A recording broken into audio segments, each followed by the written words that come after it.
योगी, तपस्या, पूजा पाठ, जी। साधना, मोक्ष, ऐसे शब्द आते हैं। चीफ मिनिस्टर, सत्ता, पॉलिटिक्स, ये किसी भी साधु के साथ, किसी भी संत के साथ रिलेट करना बड़ा मुश्किल हो जाता है। तो हार्वर्ड में एक कार्यक्रम में ऑलमोस्ट सिमिलर प्रश्न एक बालक ने पूछा, भारतीय बालक था, क्योंकि पुराने सीएम को कार्ड देने का एक प्रोटोकॉल है और एक जो है उससे चलेंगे। उन्होंने कहा नहीं सर, नया सीएम नहीं का। तो योगी आदित्यनाथ एक तरह से क्रोध में आए। उन्होंने कहा भाई मैं यहाँ कार खरीदने नहीं आया हूँ, आपको अगर पैसे खर्च करने का बहुत मन है तो भगवा टॉवल खरीद कर आइए 250 रुपये का और मेरी सीट पर डाल दीजिए जिसमें मैं बैठूंगा, जिससे मुझे हर दिन ये याद रहे, क्योंकि भगवा त्याग का रंग है, शौर्य का रंग। जब 2017 में पार्टी ने डिक्लेयर करा कि योगी आदित्यनाथ मुख्यमंत्री होंगे तो बहुत सारे जो विश्लेषक थे, बहुत सारे जो राजनीतिक पंडित थे, उन्होंने ये क्या मतलब एज इफ वो शॉकिंग था। वो शॉकिंग था कि मनोज सिन्हा का उनका नाम चल रहा था, पूजा कर ली, हाँ। केशव प्रसाद मौर्य बन जाएंगे, स्वतंत्र देव बन जाएंगे, बहुत सारे नाम चले। लेकिन एक वीडियो बड़ा वायरल करते हैं उनके विपक्षी, जब योगी आदित्यनाथ एमपी थे तो पार्लियामेंट में रो रहे थे 2007 में रो पड़े। तो उन आंसुओं के पीछे की क्या कहानी है? मतलब आज कड़क छवि है, दबंग छवि है। तो 2007 की कहानी है। मुलायम सिंह यादव मुख्यमंत्री थे। उत्तर प्रदेश का मतलब गुंडा राज, उत्तर प्रदेश का मतलब चीटिंग, क्राइम कैपिटल, माफिया राज, मतलब हर जो नेगेटिव चीज हो सकती है उत्तर प्रदेश के साथ जुड़ी थी। तो उनका काम और टफ हो गया था कि उस उत्तर प्रदेश को ऊपर लाना जिसके साथ सारी केवल बुरी संज्ञाएं जुड़ी। एक और जो जिक्र आपकी किताब में बड़ा रोंगटे खड़े करने वाला है, कर्ण छेदन। जी। जब उनको गुरु बनाया गया था या जब उनके सन्यास की प्रक्रिया उनकी शुरू हुई थी, उस प्रक्रिया के बारे में बताएं, क्योंकि आम आदमी उसको सुनकर रोंगटे खड़े हो जाता है। क्या ऐसा संभव है? क्या ऐसा होता है? क्या हुआ था? ये इस लोभ में है। कहते हैं ये आपकी जो टेंडेंसीज हैं, जो आपकी मेटलिस्टिक टेंडेंसीज, उसको कम करता है, ये नर्व कट जाती है। और ये कर्ण छेदन होता कैसे? कोई एनेस्थीसिया नहीं देके, कोई सुन्न करके नहीं, इंजेक्शन कुछ, कोई इंजेक्शन नहीं देके, सीधे एक सुआ सा होता है, उसको पकड़ के उसे छेद। कि दो ही चेहरे हैं जो टक्कर होगी 2027 में, अखिलेश यादव बना सीएम योगी आदित्यनाथ। किस तरह से देखते हैं? पहले हुए मुस्लिम यादव, तो उनका पहले मुस्लिम यादव में काम चल जाता था, क्योंकि पहले जो यूपी की राजनीति थी वो 30% की राजनीति, भाजपा उस राजनीति को 45% पर ले आया। युगचरण यूट्यूब चैनल के एक और नए पॉडकास्ट में आपका स्वागत है। आपके साथ मैं हूं रवि ठाकुर। यूपी विधानसभा चुनाव 2027 जैसे जैसे करीब आ रहे हैं, एक नाम, एक चेहरा, एक शख्सियत सबसे ज्यादा सुर्खियों में है, और वो है यूपी के सीएम योगी आदित्यनाथ। और योगी आदित्यनाथ को कोई सबसे करीब जानता है, उनके सारे राज जानता है। वो शख्सियत आज हमारे पॉडकास्ट में हमारे साथ बातचीत करने के लिए शामिल हैं। स्वागत कीजिए राजनीतिक विश्लेषक, लेखक शांतनु गुप्ता का। नमस्कार। बहुत बहुत स्वागत है हमारे पॉडकास्ट में। धन्यवाद। शांतनु जी, सीएम योगी आदित्यनाथ, जैसे ही नाम सामने आता है तो एक कट्टर छवि, एक कड़क सीएम सब लोग जानते हैं। आपने उनके बारे में किताब लिखी है, बहुत करीब से जाना है। किताबें लिखी हैं, बहुत सारी किताबें लिखी हैं आपने, बहुत करीब से आपने जाना है। मैं चाहता हूं कि इस पॉडकास्ट में आप सीएम योगी आदित्यनाथ के बारे में वो बताएं जो लोग नहीं जानते, जो उनके बारे में कह सकते हैं कि अलग धारणाएं हैं। क्योंकि अभी जो छवि है, एक दबंग छवि, एक कड़क छवि, सीएम बुलडोजर वाली छवि। जब आपने एक किताब लिखी तो पहला थॉट क्या मन में आया कि क्यों लिखी किताब? देखिए, पहले तो आपने जो मेरे इंट्रोडक्शन में कहा कि मैं उनके सारे राज जानता हूं, तो योगी आदित्यनाथ के जीवन में कोई राज है नहीं। उनका जीवन एक खुली किताब की तरह है। उन शब्दों को मैंने अपनी किताब में लिख दिया। मैं उनसे जुड़े जितने लोग थे, चाहे उनके सन्यास से पहले के लोग हों, सन्यास के बाद के लोग हों, संसदीय के समय के लोग हों, मुख्यमंत्री बनने के पहले और बाद के लोग, सबसे मिल के मैंने उस विवरण को लिख दिया। इसलिए वो एक जगह आ गया। जो आपने कहा कि किताब क्यों लिखी, लिखने की ज़रूरत क्या थी, बल्कि पहला प्रश्न योगी आदित्यनाथ ने खुद कहा कि भाई मेरे बारे में तो सब पता है कि why want to write the book. तो मैंने कन्विंस करा, नहीं महाराज जी, बहुत सारे लोगों को नहीं भी पता होता है, अलग अलग भाषा में, अंग्रेजी वालों को नहीं पता होता है, साउथ को नहीं पता होता है, अभी तक आप संसद में थे, क्या रिकॉर्ड था, नहीं था, क्या आपने करा, नहीं पता। और ये किताब आपको पता है रवि भाई, ये उनके मुख्यमंत्री बनने के 6-8 महीने में आ गई, और इसका ट्रिगर थे बहुत सारे विदेशी पेपर। अब आपको लगेगा वो कैसे? New York times, Washington post, BBC, सब ने इनके मुख्यमंत्री बनते ही बड़ी अतरंगी टाइप की खबरें लिखनी शुरू कर दी। मतलब cow loving chief minister, militant chief minister लिखा न्यूयॉर्क टाइम्स ने। तो मुझे लगा भाई इनको इतनी चुल क्यों? क्योंकि नॉर्मली कोई भी विदेशी अखबार प्रधानमंत्री के बारे में लिखता है, विदेश मंत्री के बारे में लिखता है, लेकिन किसी एक प्रदेश के मुख्यमंत्री के बारे में कम, ऐसा केवल कब हुआ था पहले, मोदी, नरेंद्र मोदी के बारे में लिखते थे जब वो गुजरात के मुख्यमंत्री थे। तो वहां से मुझे ट्रिगर आया कि भाई इनको क्या इतना, पहली बात।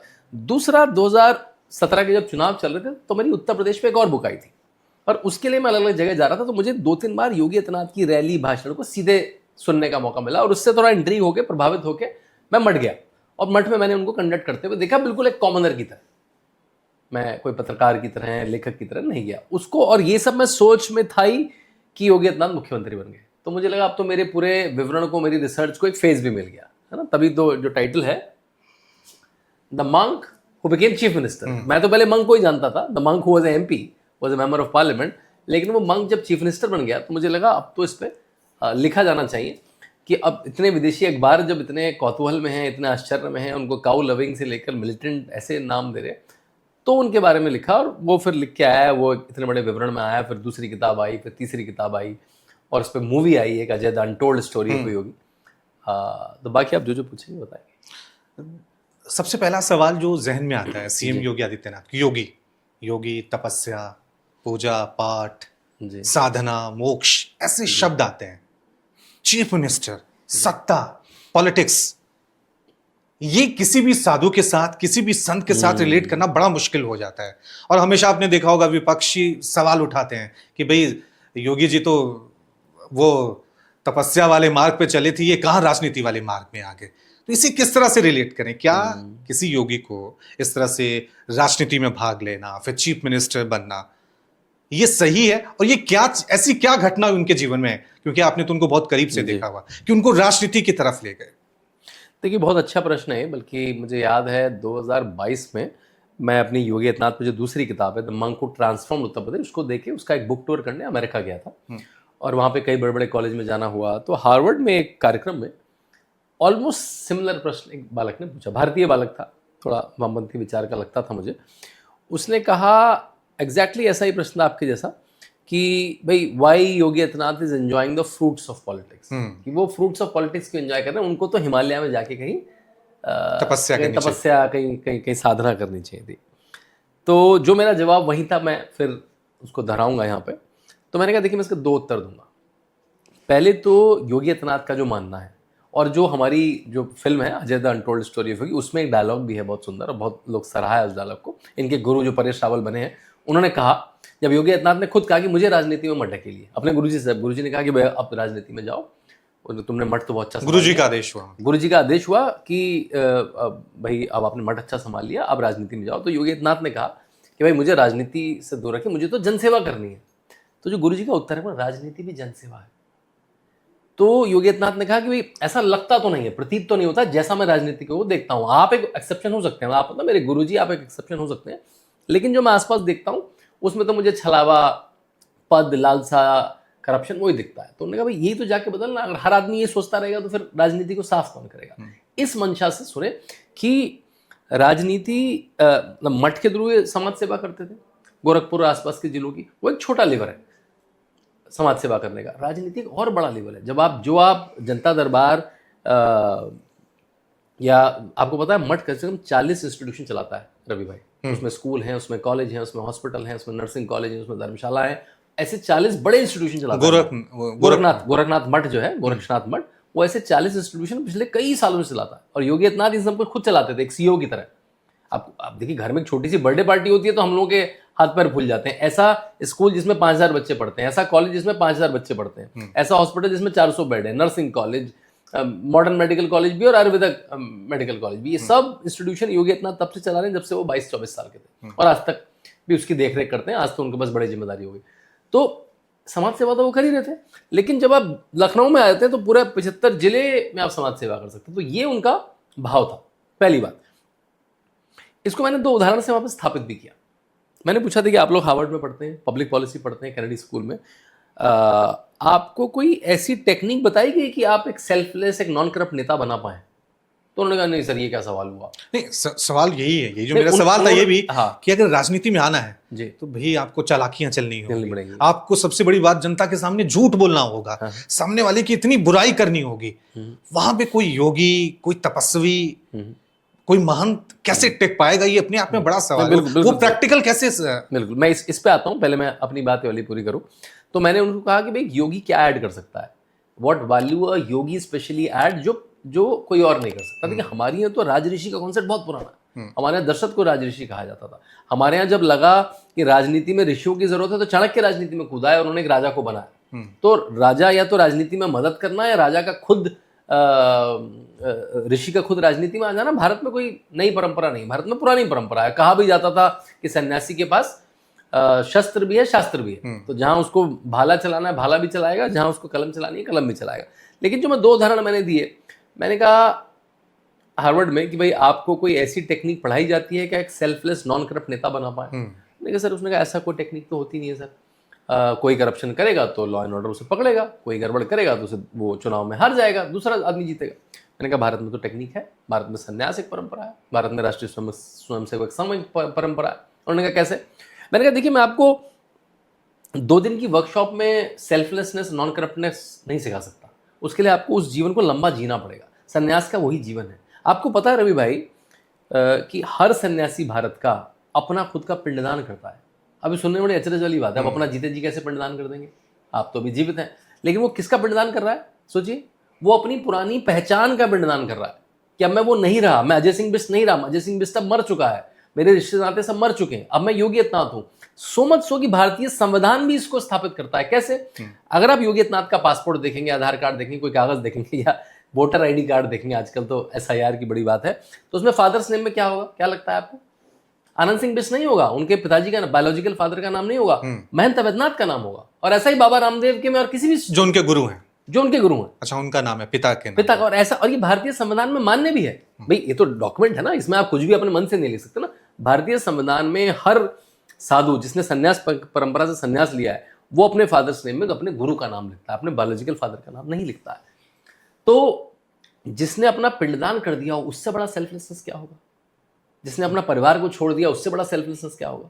ऐसा कौन सा बड़ा नेता है जिसके बीवी बच्चों के बारे में हम नहीं जानते? हम रॉबर्ट वडेरा के बारे में नहीं जानते क्या? बाकी तो परिवार ही चला रहे, मतलब मुलायम के पुत्र अखिलेश हुए, वहां पे इनके पुत्र तेजस्वी हुए, वहां स्टालिन के पुत्र धन, वही चला रहे हैं। यहाँ पे पता ही नहीं ना, पुत्र तो अलग बात है, उनके भाई बहन कौन है, कभी हमने टीवी में झलक देख ली तो देख ली, हमें पता ही नहीं।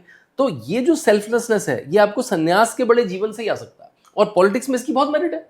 देखिए पॉलिटिक्स में अमेरिका की पॉलिटिक्स में भारत की पॉलिटिक्स में बड़ा फंडामेंटल फर्क है। कैंपेन में हमारे यहाँ शादीशुदा ना होना एक मेरिट है कि भाई शादीशुदा नहीं तो पैसे किसके लिए कमाए, करप्ट क्यों होगा? बिल्कुल लॉजिक है। वहां पे क्योंकि परिवार टूटते हुए परिवार है, वहां फैमिली को स्टेज पे लाते ही लाते हैं एक बार, भाई इसकी भी फैमिली है देखो, क्योंकि वहां फैमिलियां टूट रही, तो जो फैमिली वाला है वो थोड़ा सा मॉरल हाई ग्राउंड पर रहता है। तो जब ये मैंने डिफरेंस बताया उनको और एक उदाहरण दिया मैंने, ये जब पहली फाइल आई योगी आदित्यनाथ के पास कि आपके लिए कौन सी कार लेके आई जाए, तो उन्होंने कहा भाई जो पुरानी कार है जो पिछले CM की वो चलेगी, वो तो बुलेट प्रूफ भी है और सारी उसमें सिक्योरिटी प्रोटोकॉल है। नहीं सर, वो नया CM नई कार, ऐसी पार्टी है उत्तर प्रदेश में, मायावती जी ने 1 करोड़ की कार दिलवाई लैंड क्रूजर, और जब अखिलेश आए तो 6-7 करोड़ की 2 मर्सिडीज आई SUV। तो उन्होंने कहा उन्हीं में से यूज कर लेंगे, एक अखिलेश जी को वापस कर दीजिए क्योंकि पुराने CM को कार देने का एक प्रोटोकॉल है, और एक जो है उससे चलेंगे। उन्होंने कहा नहीं सर, नया CM नई कार। तो योगी आदित्यनाथ एक तरह से क्रोध में आए, उन्होंने कहा भाई मैं यहाँ कार खरीदने नहीं आया हूँ, और मेरे लोग प्रॉस्परस हो सके और वो कारें खरीद सके इसलिए आया हूँ। आपको अगर पैसे खर्च करने का बहुत मन है तो भगवा टॉवल खरीद कर आइए 250 रुपये का, और मेरी सीट पर डाल दीजिए जिसमें मैं बैठूंगा, जिससे मुझे हर दिन ये याद रहे, क्योंकि भगवा त्याग का रंग है, शौर्य का रंग है, तो मुझे वो त्याग याद रहे कि मैं त्याग करने के लिए आया हूँ, ना कि कुछ अर्जित करने के लिए। अब ये जो थॉट है ना, ये आप हार्वर्ड में नहीं सीख सकते, या आप लंबी संन्यास परंपरा से आ सकते। मतलब आपको पता है उत्तर प्रदेश में करीब योगी आदित्यनाथ के आने से, जब VP सिंह मुख्यमंत्री थे, आपको पता है VP सिंह भी उत्तर प्रदेश के मुख्यमंत्री थे, तब से लेकर अब तक उत्तर प्रदेश में CM का और मंत्रियों का की सैलरी टैक्स फ्री थी। और योगी आदित्यनाथ ने जब पूरे 10 साल के बजट पढ़ने शुरू करे, योगी आदित्यनाथ बड़े मेटिकुलस गवर्नेंस है, वो हर चीज को पुराना रिकॉर्ड देखते हैं, पहले कैसा हुआ, बजट क्या था, खर्च करा क्या, क्योंकि देखिए जो भी चीज है वो बजट में निहित है। अगर मैं कितने भी एज ए नेता कितने भी वादे कर दूं, अगर मैं उसके सापेक्ष कोई बजट एलोकेट नहीं करूं तो झूठा है वादा। तो उन्होंने 10 साल के बजट पढ़े, उनको एक लाइन बार बार समझ में नहीं आई कि ये क्यों लिखी है, income tax payment of CM, chief minister and ministers of UP। उन्होंने अपने चीफ सेक्रेटरी को बुलाया, उन्होंने कहा सर ये तो चलता आ रहा है बहुत समय से। फिर पुराने लोगों को बुलाया जो जिनको इंस्टीट्यूशनल मेमोरी हो, तो किसी ने बताया कि VP सिंह के समय, उनको लगता होगा कि मुख्यमंत्री गरीब हैं, इनकम को टैक्स फ्री कर दिया गया था। और यूपी के चीफ मिनिस्टर का और यूपी के मंत्रियों का इनकम टैक्स यूपी सरकार पे करा करती थी।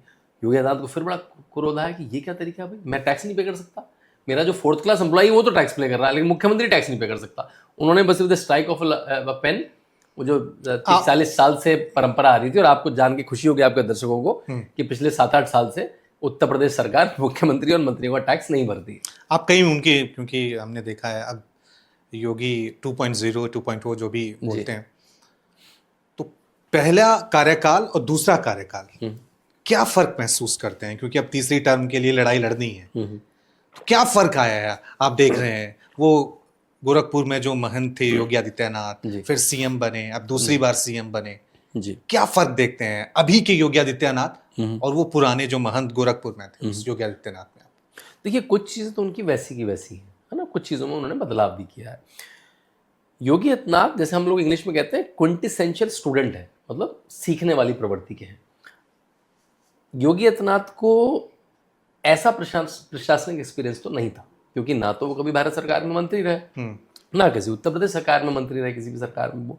लेकिन हाँ, उन्होंने क्योंकि लार्ज स्केल इंस्टीट्यूशन अपने चलाए तो उनको एक तरह से मैनेजमेंट आता था बड़ा, क्योंकि 5000 बच्चों का स्कूल, 5000 का कॉलेज, 400 बेड का हॉस्पिटल, बड़े बड़े फील्ड्स हैं, खेती किसानी होती है, मठ अपने आप में एक बहुत बड़ा इंस्टीट्यूशन है। ऐसे कम ही शहर होंगे जहाँ गोरक्षनाथ मठ के नाम पे गोरखपुर का नाम पड़ा, मतलब वो पूरा शहर ही एक तरह से उस मठ के अराउंड है।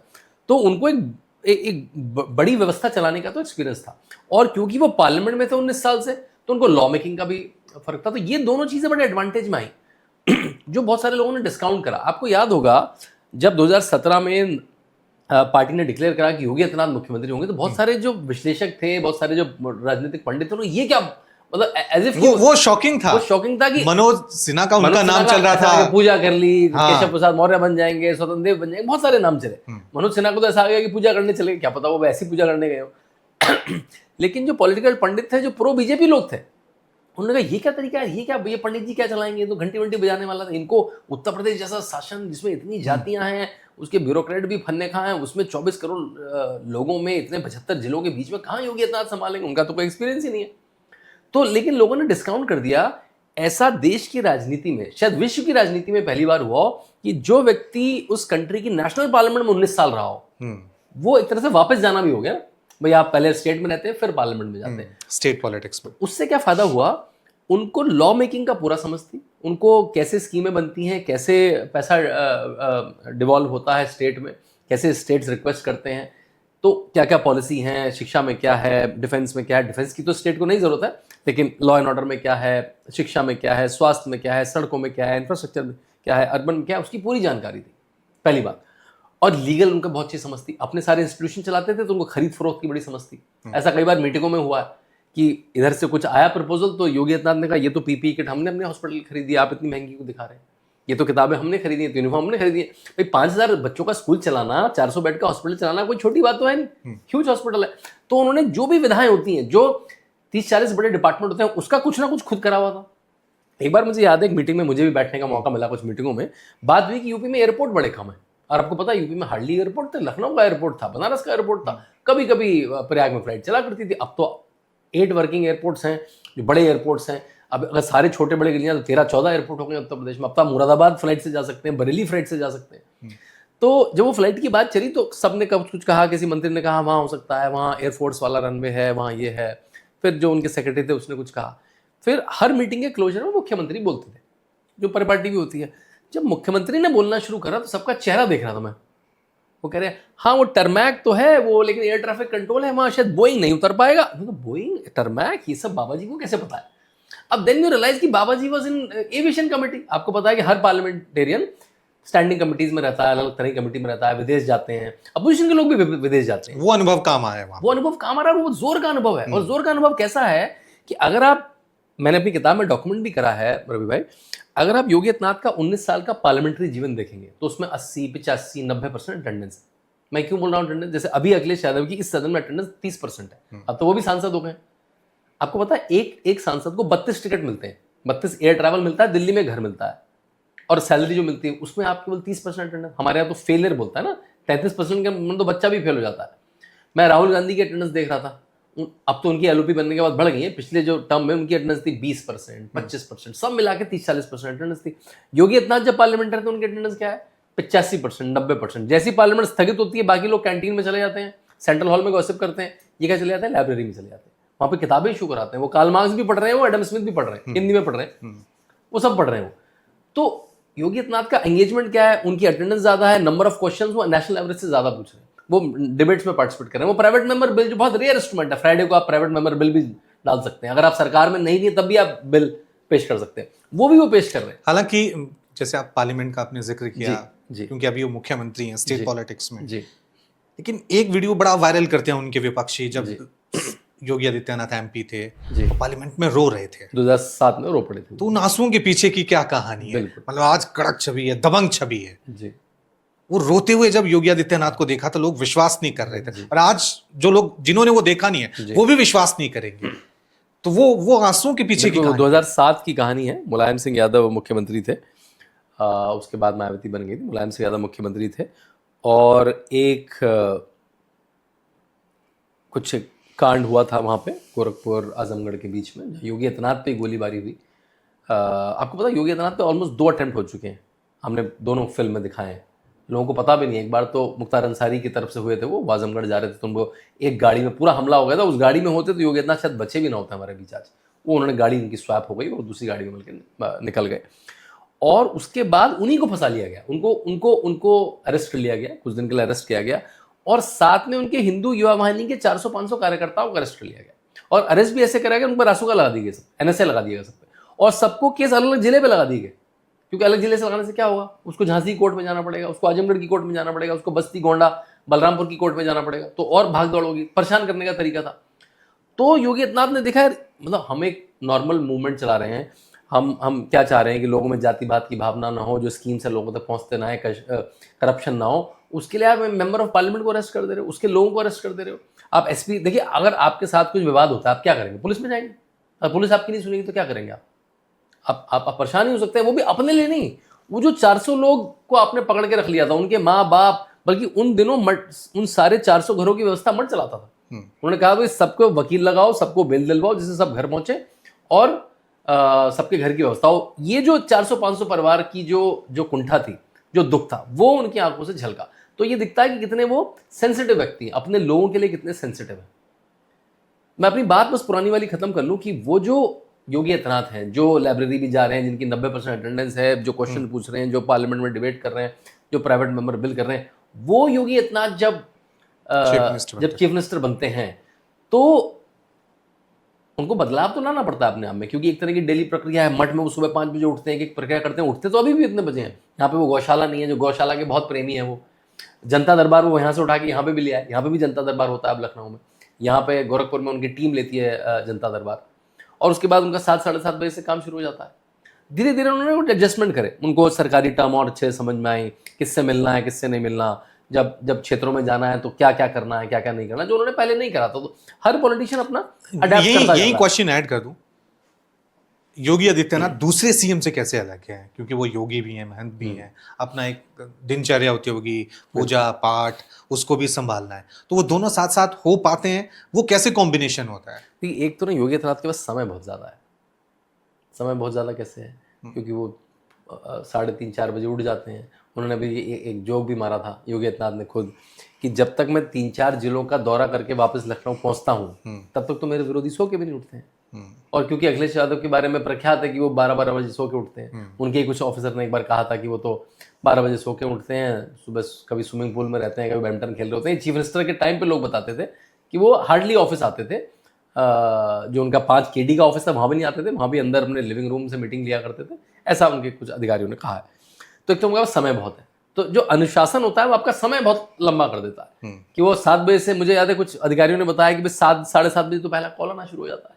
अखिलेश यादव के ऑफिस में पहला कॉल 12 बजे आया करता था। जब 7:30 बजे से आप काम करने लगेंगे और रात के 11, 11:30, 12 बजे तक अनवरत काम करते रहेंगे, एक तरीके से काम करते रहेंगे, और आपको जानकारी उस क्षेत्र की पूरी है, तो आपकी एफिशिएंसी बहुत ज़्यादा बढ़ जाएगी। फिर एक और किसी ने भी प्रश्न पूछा, मुझसे पूछा कि योगी इतना चिल कैसे करते हैं? मॉडर्न लोग अपने मॉडर्न तरीके से सवाल पूछते हैं। मैंने कहा योगी आदित्यनाथ हर सैटरडे को, हर शनिवार इतवार को अक्सर अपना पूरा काम लेके गोरखपुर चले जाते हैं और सारी अपनी जो 3 घंटे का अभिषेक है वो खुद करते हैं, अपने हाथों से करते हैं। तो वो अपने लिए, मठ के लिए और पूरे प्रदेश के लिए भी एक तरह से भगवान से भी समृद्धि की आकांक्षा करते हैं।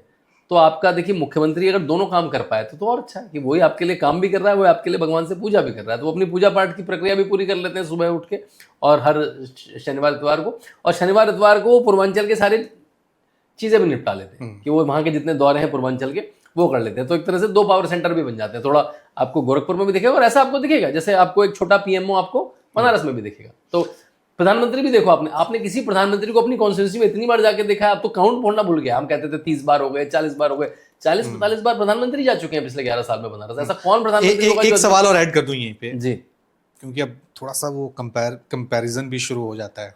हाँ, कि पीएम मोदी भी सुबह 3 बजे उठते हैं, योगी जी भी 4 बजे उठते हैं। बल्कि यहीं पे काट के बोलूंगा, जब जैसे योगी जी बने ना, हमारे यहाँ जोक था, कौन पहले उठता है, योगी या मोदी? मतलब जोक भी इस तरह के बन रहे क्योंकि आप राजनीतिक विश्लेषक भी हैं जी, और आपने सीएम योगी को बहुत करीब से देखा है। जी।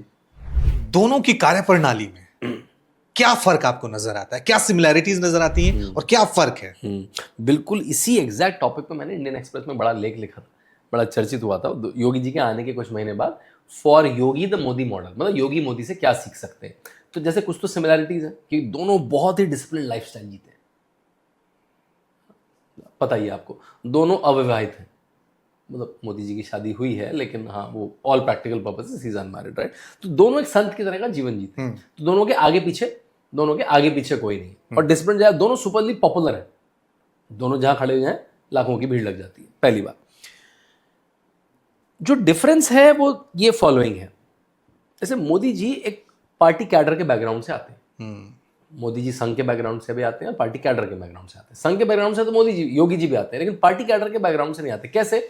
जैसे मोदी जी कभी मंडल अध्यक्ष रहे होंगे, जिला अध्यक्ष रहे होंगे, संगठन मंत्री तक रहे, वो उन्होंने कई जगह एरिया में प्रवास किया होगा।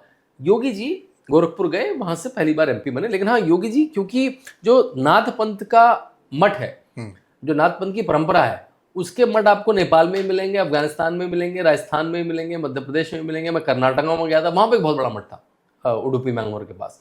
तो वो भी विचरण करते थे पूरे में, लेकिन किसी और पर्पज से। तो पहला तो ये डिफरेंस था। दूसरा, जैसे कहा कि मोदी जी चीफ मिनिस्टर रहे, फिर आए। जब योगी जी पहली बार पहुंचे तो उनके पास एडमिनिस्ट्रेटिव एक्सपीरियंस नहीं था। तीसरी बात, जब गुजरात के मुख्यमंत्री नरेंद्र मोदी बने तो गुजरात में लो हैंगिंग फ्रूट्स बहुत सारे थे। मतलब गुजरात एक कोई बहुत लुटा पिटा प्रदेश नहीं था, गुजरात भारत के टॉप 5 प्रदेशों में से था। मोदी जी ने उनको और निखार दिया। जब योगी आदित्यनाथ उत्तर प्रदेश पहुंचे तो उत्तर प्रदेश में, मतलब उत्तर प्रदेश का मतलब गुंडा राज, उत्तर प्रदेश का मतलब चीटिंग, क्राइम कैपिटल, माफिया राज, मतलब हर जो नेगेटिव चीज हो सकती है उत्तर प्रदेश के साथ जुड़ी थी। तो उनका काम और टफ हो गया था कि उस उत्तर प्रदेश को ऊपर लाना जिसके साथ सारी केवल बुरी संज्ञाएं जुड़ी हैं। कि चीटिंग, अगर मतलब हम लोग भी, अगर आप याद हो, जो हम लोग जब मेरी नौकरियां बैंगलोर में, मुंबई में रही हैं, तो लोग हमारा जो डिग्री सर्टिफिकेट ना, उसको भी थोड़ा सा शक की दृष्टि से देखते थे कि जाली ना हो, क्योंकि उत्तर प्रदेश माहिर था जाली डिग्री सर्टिफिकेट बनाने में, चीटिंग माफिया में, सैंड माफिया में, कार चोरी माफिया में, हर तरह का जो माफिया उत्तर प्रदेश में, उसका इंस्टीट्यूशनलाइजेशन था।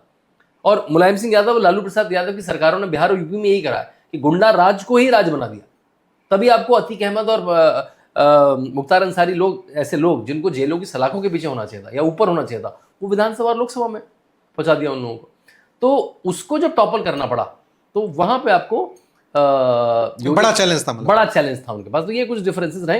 एक नरेंद्र मोदी की बहुत अच्छी हैबिट है जो योगी आदित्यनाथ भी मेरे ख्याल से अब कर रहे हैं उसको, वो अपने अराउंड टीम्स बहुत अच्छी गैदर कर लेते हैं। तो मतलब प्रशांत किशोर जैसा व्यक्ति भी उनके पास आ जाएगा, एक्सटर्नल टीम्स भी ले आएंगे, कंसल्टेंट्स भी बुला लेंगे, पार्टी का भी इस्तेमाल करेंगे, सरकार के ब्यूरोक्रेट्स को भी इस्तेमाल करेंगे। तो और तभी आपने देखा होगा नरेंद्र मोदी जी, योगी आदित्यनाथ हर 2 महीने में, 3 महीने में जाके नरेंद्र मोदी से, अमित शाह जी से मिलते ही बहुत है। तो मैं कहा he is a quintessential student, और वो बिल्कुल अपनी प्रॉब्लम्स लेके जाते हैं, बताते हैं, सोल्यूशन सोच के सीख के आते हैं और फिर उसको इम्प्लीमेंट करते हैं और सीखते रहते हैं। जब भी अब भी आप उनसे मीटिंग करेंगे, वो 15 मिनट वो सुन रहे होंगे, वो चुपचाप रहते हैं, उनके आसपास कोई फोन नहीं रहता है, कोई डिस्ट्रैक्शन नहीं होता है। 15 मिनट की मीटिंग में केवल आप ही से 15 मिनट बात करेंगे। वो कोई उनका कोई अधिकारी, कोई बाबू, कोई अंदर नहीं आएगा। आप वो बेल बजाएंगे तो फोटोग्राफर आएगा तो आएगा। तो एक जो डिसिप्लिन है, आई थिंक वो भी उनके सफलता का बहुत बड़ा राज है। बड़ा हर चीज उनकी बिल्कुल प्रॉपर डिसिप्लिन रहती है। और यहीं पे थोड़ा सा इसी को आगे बढ़ाते हुए, जी, क्योंकि लोग, आम लोगों से आप पूछेंगे कि पीएम मोदी के बाद कौन, सीधा सा जवाब आता है, अरे योगी जी है ना, योगी जी बनेंगे। क्या योगी जी के मन में इस तरह की इच्छा है, कोई महत्वाकांक्षा है, या कभी इस तरह की चर्चा हुई है? आपने कभी उनके साथ इस तरह की बातचीत की? देखिए मेरे ख्याल से तो मतलब हाँ, मैं ऐसी कोई बातचीत उनसे करता भी नहीं है और ना वो ऐसी बातचीत को कभी तूल देंगे। और उन्होंने कई बड़े इंटरव्यू में कहा भी है, भाई मेरे लिए तो मठ मेरा बेस है, मतलब मूल तो मैं सन्यासी हूँ, ये जिम्मेदारी दी, देश ने दी, जनता ने दी, पार्टी ने दी, तो कर ली, जिस दिन नहीं होगी तो वापस अपने मठ चला जाऊंगा, वहां से भी मैं जो जो धर्म का काम है, जो समाज सेवा का काम है, करता रहूंगा। लेकिन आपका प्रश्न इंपॉर्टेंट है कि कल को जिम्मेदारी मिले, मतलब मेरा कल को प्रश्न ये है। जिम्मेदारी मिले, हाँ। मेरे ख्याल से मिलेगी तो बिल्कुल कोई भी आदमी उस दायित्व को लेगा, लेकिन क्या वो हो सकते हैं, नहीं हो सकते। देखिए मेरे ख्याल से किसी भी प्रधानमंत्री में हम देखिए नरेंद्र मोदी के क्या एट्रीब्यूट्स हैं, वो एट्रीब्यूट्स किसमें सबसे अच्छे हैं। भाई नरेंद्र मोदी का आइडियल प्राइम मिनिस्टर हमने देखा रहे पिछले 10 साल, मतलब नेहरू के एरा के बाद इतना लंबा प्राइम मिनिस्टर कौन हुआ, और उस समय की राजनीति तो हल्की मतलब कोई अपोजिशन ही नहीं हुआ करता था, तो अनकंटेस्टेड, और आज की इतनी कॉन्टेस्टेड राजनीति में तीसरी बार प्रधानमंत्री बनना। तो मुझे लगता है नरेंद्र मोदी के 3 गुण हैं। पहला, वो एक्सट्रीमली पॉपुलर है। भाई चुनाव का जो पहला गुण है, आप काम कैसा कर रहे हैं नहीं कर रहे वो नहीं पता, लेकिन आप एक्सट्रीमली पॉपुलर है, वो नरेंद्र मोदी हैं। उनकी ग्लोबल रैंकिंग हाई है, उनके जो नीचे वाला है वो कम से कम 20 पॉइंट का डिफरेंस है ग्लोबल रैंकिंग में। 3 बार के प्रधानमंत्री रह चुके हैं, पूरे प्रदेश में उन्होंने भाजपा को, पूरे देश में उन्होंने भाजपा की सरकारें बनवा दी कुछ राज्यों को छोड़ के, जो कभी नहीं हुआ इतने सालों में, पहली बार।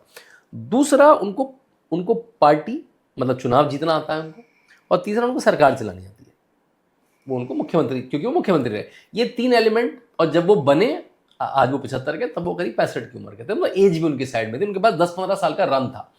ऐसे कितने लोग हैं इस मेरे खांचे में खिसते हैं?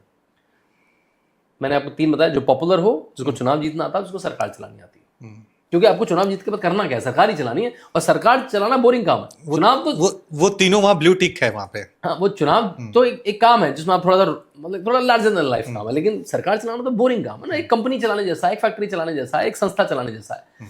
तो इसमें आपको अमित भाई शाह दिखेंगे, बिल्कुल चुनाव जीतना उनसे अच्छा किनको आता है, सरकार चलानी आती है, प्रदेश में मंत्री रहे, यहाँ पे होम मिनिस्टर रहे, पॉपुलर हैं। योगी आदित्यनाथ बहुत बड़ा नाम है। मैं तो कहता हूँ योगी आदित्यनाथ का जो सीवी है, सीवी कहते हैं ना हम लोग नौकरी के लिए, वो थोड़ी बड़ी बात है, लेकिन मेरे हिसाब से जितनी मेरी, क्योंकि मेरी ग्लोबल रिसर्च काफ़ी रहती है, वो दुनिया का सबसे स्ट्रॉन्ग सीवी है किसी पॉलिटिशियन का। आपको वो कैसे? मुझे एक पॉलिटिशियन बता दीजिए रवीश भाई, जो 19 साल अपनी कंट्री की नेशनल पार्लियामेंट रहा हो, 8 या 9 साल, अभी 9 साल हो जाएंगे मार्च पे, 9 साल इतने बड़े प्रदेश का चीफ रहा हो, कहीं पे उसे काउंटी हेड बोलते हैं, कहीं पे उसे मेयर बोलते हैं, कहीं पे उसे गवर्नर बोलते हैं, भारत में मुख्यमंत्री बोलते हैं, चीफ मिनिस्टर बोलते हैं। और उत्तर प्रदेश क्या है? उत्तर प्रदेश से केवल 5 कंट्रीज की पॉपुलेशन उत्तर प्रदेश से ज्यादा है। आप समझ रहे हैं? दुनिया में 200 देश हैं, 200 देश में उत्तर प्रदेश की, अगर उत्तर प्रदेश अलग से कई मुल्क समा जाएंगे। हाँ, नहीं, केवल 5 कंट्री हैं जिनकी पॉपुलेशन उत्तर प्रदेश से ज्यादा है, छठा मुल्क है। तो मैं कहीं छोटे-छोटे मुल्क मतलब समा जाएंगे। मैं ऐसा नहीं मेघालय को या किसी को छोटा आप रहा हूँ, मतलब कि एक छोटे प्रदेश का मुख्यमंत्री और उत्तर प्रदेश के मुख्यमंत्री में बड़ा फर्क है। तो उतनी बड़ी पॉपुलेशन को नापने वाला, और ये सब करने के बाद केवल 54 साल का हो जो व्यक्ति, 54-55 साल का हो, ऐसा मुझे आप विश्व में पॉलिटिशियन बता दीजिए। जो नेशनल पार्लियामेंट में 19 साल रहा हो, 9 साल एक इतने बड़े स्टेट का हेड ऑफ द स्टेट रहा हो, तो उनका भी बहुत स्ट्रॉन्ग सीवी है। फिर आपको देवेंद्र फडणवीस का स्ट्रॉन्ग सीवी दिखेगा, आपको हेमंत बिस्वा का स्ट्रॉन्ग सीवी दिखेगा, साउथ से नए लड़के आ रहे हैं। मैं थोड़ा सा क्योंकि काउंटर डाल रहा हूँ जी पे, बोलिए। शिवराज सिंह, आपने शिवराज सिंह चौहान एमपी के चीफ मिनिस्टर थे, उनके बारे में भी यही वो भी एमपी रहे, चर्चाएं चली थी। नहीं, वो भी मेंबर ऑफ पार्लियामेंट रहे पहले। हाँ, मेंबर ऑफ पार्लियामेंट उनके बारे में भी चर्चाएं चली जी। फिर एकदम से उनको स्टेट पॉलिटिक्स से हटाकर सीधा नेशनल पॉलिटिक्स में, जो अच्छी बात है, पॉलिटिक्स में प्रोग्रेशन है। हाँ, और ये एक नई पॉलिटिक्स है बीजेपी की जी, कि जितने भी स्टेट में इलेक्शंस होते थे, सेंटर तय करता है कि इलेक्शन स्टेट के चेहरे पे लड़ना है या पीएम मोदी के नाम पे लड़ना है। अभी जब चुनाव होंगे 2027 में, क्योंकि हमने देखा है कि जब 2017 में मुख्यमंत्री बने तो योगी आदित्यनाथ कहीं भी नहीं थे, वो तो उनके चेहरे पे नहीं चुनाव लड़ा गया था। हाँ, लेकिन अगला जब 22 में चुनाव बनाया उनको मुख्यमंत्री। 22 में जब बना था उनके चेहरे पे लड़ा गया था। 27 में क्या ये संभव है? नहीं, मेरे ख्याल से मतलब उनका चेहरा हटना असंभव है। मतलब मैं तो पॉलिटिकल इक्वेशंस, मेरे को इनसाइडर स्टोरी नहीं पता है मुझे, लेकिन आप सोचिए मतलब क्यों आपके सबसे चर्चित मुख्यमंत्री से, हर इंडिया टुडे से लेकर हर रैंकिंग में उनका नंबर 1 है, तो आप क्यों हटाएंगे? कोई कारण नहीं है उनको हटाने का ना, इसलिए कोई ऐसी एंटी इनकम्बेंसी उनके नाम पे नहीं है, तो मेरे ख्याल से उनको हटाने का जो आपका आप ही खुद पूछ रहे हैं क्या वो प्रधानमंत्री हो सकते हैं, जिनकी चर्चा प्रधानमंत्री में होने लगे, जो 4 बड़े नाम है उनके साथ, तो उनको मुख्यमंत्री के आपको चेहरे पता है पे इनर पॉलिटिक्स भी बहुत कुछ होता है, क्योंकि आप हाँ, बहुत लेकिन करीब कोई से, रीजन नहीं है, कोई रीजन नहीं है ना, कोई लॉजिकल। क्योंकि 2022 में खबरें आई थी, आपने हाँ, देखा होगा। नहीं खबरें तो आती हैं, मतलब केशव प्रसाद एक मौर्य, चैनल बहुत है, सारी वो मीटिंगें एक होने चैनल लगी। है, मैं उनको बोलता भी हूँ 4 PM करके, वो मुझे ऐसा लगता है 8 PM कटक के वो 4 PM पे रोज लग जाते हैं, और वो नरेंद्र मोदी की सरकार को 10 बार गिरा चुके हैं, और योगी सरकार को तो हर 15 दिन में गिराते हैं। केशव प्रसाद मौर्य के साथ कैसे संबंध है? देखिए, राजनीति कॉम्पिटिटिव होती है हर समय। हर राजनीति का लक्ष्य होता है कि अपनी प्रथा में सबसे ऊपर जाए, है ना। जो नेता होगा, जिलाध्यक्ष होगा, वो MLA बनना चाहेगा, MLA मंत्री बनना चाहेगा, मंत्री कैबिनेट मंत्री बनना चाहेगा, कैबिनेट मंत्री मुख्यमंत्री बनना चाहेगा। इसमें कुछ गलत भी नहीं। भाई आप कोई भी चीज शेयर करेंगे, आप जर्नलिस्ट हैं, आप किसी चैनल के MD बनना चाहेंगे, क्यों नहीं बनना चाहेंगे, और होना भी चाहिए। जिसमें महत्वाकांक्षा नहीं है वो अपना काम अच्छे से करेगा, वही अच्छा काम करे जिसमें महत्वाकांक्षा है। नरेंद्र मोदी में महत्वाकांक्षा नहीं थी क्या? और होनी भी चाहिए, और अच्छा भी हो, उनकी महत्वाकांक्षा ने हमें इतना अच्छा प्रधानमंत्री दे दिया। और एक समय में जो नरेंद्र मोदी कैंप कह लो, या नरेंद्र मोदी थे, और उनकी जो दिल्ली का कैंप था, जो पहले अडवाणी जी, उनसे एक तरह का लॉगर हेड में नहीं थे क्या? लेकिन मेरे ख्याल से ये जो प्रतिस्पर्धा है, ये बहुत अच्छी बात है। आप ऐसी प्रतिस्पर्धा, रवि जी, अखिलेश यादव के खिलाफ कर सकते हैं क्या? मतलब समाजवादी पार्टी में कर सकते हैं? कितना भी बड़ा नेता हो वो अखिलेश से बड़ा हो सकता है क्या? कितना भी बड़ा नेता हो तेजस्वी से बड़ा हो सकता है क्या? उदयनिधि स्टालिन से, ममता से बड़ा हो सकता है क्या? तो मेरे ख्याल से अगर कोई अपनी मेरिट पे आपस में थोड़ी सी खटपट है, लेकिन उससे प्रशासन को कोई दिक्कत नहीं हो, अगर वो खटपट प्रशासन के आड़े आ जाए कि आपका काम अच्छे नहीं हुआ, तो इमेज जैसे हम कह रहे थे, स्पर्धा तो अच्छी है। 2022 तक तो हर जगह योगी योगी चल रहा है, लेकिन जैसे 2024 के लोकसभा चुनाव होते हैं, वहां पे इंडिया लीड ले लेता है। समाजवादी पार्टी, इंडिया तो कुछ है ही नहीं। हाँ। आपको लगता है इंडिया है, मतलब वो केरला में गैस में लड़ते हैं, बंगाल में आज भी आपको पता नहीं है वो साथ में नहीं साथ में, तो इंडिया तो कभी इंडी गठबंधन रहा ही नहीं। लेकिन हाँ, समाजवादी पार्टी, तो वहां से कुछ, मतलब आपको लग रहा है कि बीजेपी ने कुछ सीखा है, कुछ बदलाव हो सकता है, क्योंकि यहां से एक कॉन्फिडेंस मिला। उससे पहले कह रहा था कि विपक्ष तो खत्म हो गया, मायावती BSP आपको पता ही है यूपी के पॉलिटिक्स में बिल्कुल जीरो हो चुकी है। कांग्रेस अपनी कोशिश, मरे में भी मायावती 10% वोट ले जाती है। कांग्रेस कोशिश कर रही है, अखिलेश यादव हैं जो टक्कर दे रहे हैं, लेकिन लोकसभा चुनाव ने थोड़ी सी जमीन बदली है यूपी की सियासत की, फर्क पड़ा है उससे। बिल्कुल लोकसभा में बल्कि जो 240 सीट आई हैं, मैं तो कहता हूं उसका जिम्मेदारी उत्तर प्रदेश है, जो कम सीट आई, क्योंकि अगर जो आकलन था कि 65-70 सीटें आएंगी तो 30 सीटें बढ़ जाती, और 30 सीटें से ही आपकी 270-272 हो जाता। तो जो कल्प्रिट थे वो तो थे ही महाराष्ट्र और उत्तर प्रदेश ने ज्यादा हानि हुई, और वो हानि के कारण सारे विश्लेषक जोर जोर से बता चुके हैं। चाहे वो जो 2 नैरेटिव की बात हो कि संविधान बदल जाएगा, आरक्षण चला जाएगा, उसके झूठे, अमित शाह के झूठे वीडियो चलाना, रेवंत रेड्डी एक चीफ मिनिस्टर का उन झूठे वीडियो को ट्वीट करना, तो उस नैरेटिव को अखिलेश यादव ने बहुत अच्छा पकड़ा। फिर वो जो खटाखट पैसे मिलने थे 10,000 रुपये, उसका तो उत्तर प्रदेश में सबसे ज़्यादा फॉर्म भरवाए गए। बाद में आपको पता होगा जिस दिन उनकी सीटें ज़्यादा आई तो बहुत सारी महिलाएं कांग्रेस के दफ्तर के आगे खड़ी हुई, कहाँ है हमारे 10,000 रुपये, उनको लगा कि अब तो मिलेंगे। तो वो जो झूठ परोसा गया, उस झूठ को वो बेच पाए और भाजपा उसको नहीं रोक पाई, पहली बात। दूसरी बात जो सुनने में ये भी आता है कि it was not a house together, कि भाई योगी आदित्यनाथ चाहते थे इस सीट पे शायद इसको टिकट मिले, और जो पार्टी के लोग थे वो चाहते थे उसको टिकट मिले, तो उसमें भी शायद हुआ कि, और वो तो हर पार्टी में होता है कि भाई टिकट देना एक पर्टिकुलर आदमी को, it's a very complicated decision, कि ये, क्योंकि हर आदमी विनेबिलिटी पे चाहता है, और आप सोचते हैं कि ये व्यक्ति जीतेगा, मैं सोचती हूँ ये व्यक्ति जीतेगा, तो उसमें जो शायद थोड़े डिफरेंसेस आए इन दोनों कारणों से। और उसके बाद जैसे ही वो उपचुनाव हुए, उसके बाद 9 सीटों में, उसमें से भाजपा शायद 7 या 8 जीत गई। वो जो अयोध्या की सीट सबसे चर्चित हुई फैजाबाद की, उस सीट को जिसने खाली करा मिल्कीपुर से, अवधेश प्रसाद, उनके पुत्र लड़े और बुरी तरह हार गए। तो मतलब वो भी रिकवरी हो गई। बस एक तो ऐसी सीट है, नाम भूल रहा हूँ, मुरादाबाद रामपुर के पास, जो पूरी मुस्लिम बहुल सीट है, वो भाजपा जीत गई। तो उसके बाद आई थिंक कॉन्फिडेंस आ गया, और देश में भी कॉन्फिडेंस आया जब आप बिहार जीत जाते हैं, जब महाराष्ट्र जीत जाते हैं, धर्म और जाति का एक, जब आप दिल्ली जीत जाते हैं, हरियाणा जीत जाते हैं। धर्म यही कहता है यूपी के पॉलिटिक्स में, यही जी। अगर आप अखिलेश यादव को देखें, वो PDA का नारा लेके चल रहे हैं, बीजेपी धर्म का नारा लेके चल रहे हैं, राम मंदिर, ये सब कुछ। अभी भी क्या वो यही लड़ाई होगी आपको 2027 में, ये जाति बनाम धर्म? देखिए, लड़ाई 2-3 तरह की होगी। एक तो जब आप वोट देने जाते हैं ना, हम लोग स्टूडियो में, पॉडकास्ट में बड़ा बाइनरी और बड़ा आसान कर देते हैं। इतना आसान होता नहीं है डिसीजन। जैसे अगर मैं वोटर हूँ तो मैं वोटर ऐसे नहीं कि अच्छा मेरी जाति ये है तो मैं इसलिए वोट कर दूं, मेरा धर्म ये है इसलिए वोट कर दूं। इतना सिंपल होता तो हम लोग सब बैठ के ही मैथ्स कर लेते हैं, अरे भाई इसके इतने लोग हैं, इसके इतने लोग हैं, इसको वोट देगा। इतना तो आसान नहीं है। जब मैं वोट करने जाता हूं तो मेरी 5-6 आइडेंटिटी काम करती है। मैं मतलब कोई भी व्यक्ति जब वोटर जाता है तो वो सोचता है कि अच्छा मैं पुरुष हूं या नारी हूं, तो शायद वो पुरुष के लिए वोट करे, नारी नारी के लिए वोट करे। अच्छा मैं ये जात का हूं या वो जात का हूं, अच्छा मैं ये धर्म का हूं या वो धर्म का हूं, अच्छा मैं पूर्वांचल का हूं, मेरा कैंडिडेट पूर्वांचल का है, मेरे जिले का है, पहली बात। लेकिन सबसे पहला जो पॉइंट वो देखता है वो होता है मेरा जीवन सुधरा क्या 5 साल में। मेरे को बत्ती पहले 10 घंटे आती थी, अब 24 घंटे आती है। पहले मैं बाहर जाता था, मेरा मोबाइल छिन जाता था, अब मैं बिल्कुल लॉ एंड ऑर्डर में जाता हूँ। अब बच्ची 3 बजे ट्यूशन जाती है, रात के 8 बजे घर आती है, कोई दिक्कत नहीं है। अब मेरे प्रदेश का नाम है। अब सैमसंग कंपनी जब चाइना में बंद होती है तो वो नोएडा में आती है। अब मेरे मुख्यमंत्री का पहले हम जब यूपी से जाते थे तो यूपी के भैया बोल के चढ़ाए जाते थे। अब हम यूपी से बाहर जाते हैं तो योगी आदित्यनाथ वाले यूपी से कह के हमारा सम्मान होता है। अब पहले 1 डिस्ट्रिक्ट 1 माफिया हुआ करता था, 1 डिस्ट्रिक्ट 1 प्रोडक्ट हुआ करता है। जो प्रदेश अपने माफिया राज के लिए जाना जाता था आज वो इन्वेस्टमेंट राज के लिए जाना जाता है। ये सारा भी गर्व होता है ना उसको, उसका खुद का नहीं, जीवन क्योंकि सुधरता है। ये वाली इमेज जो थी बुलडोजर वाली, क्राइम को खत्म करने हाँ वाली, जी। ये 2022 में काम आई थी। बिल्कुल 2027 में भी यही चीजें रहेंगी, यही एजेंडा रहेगा। My point.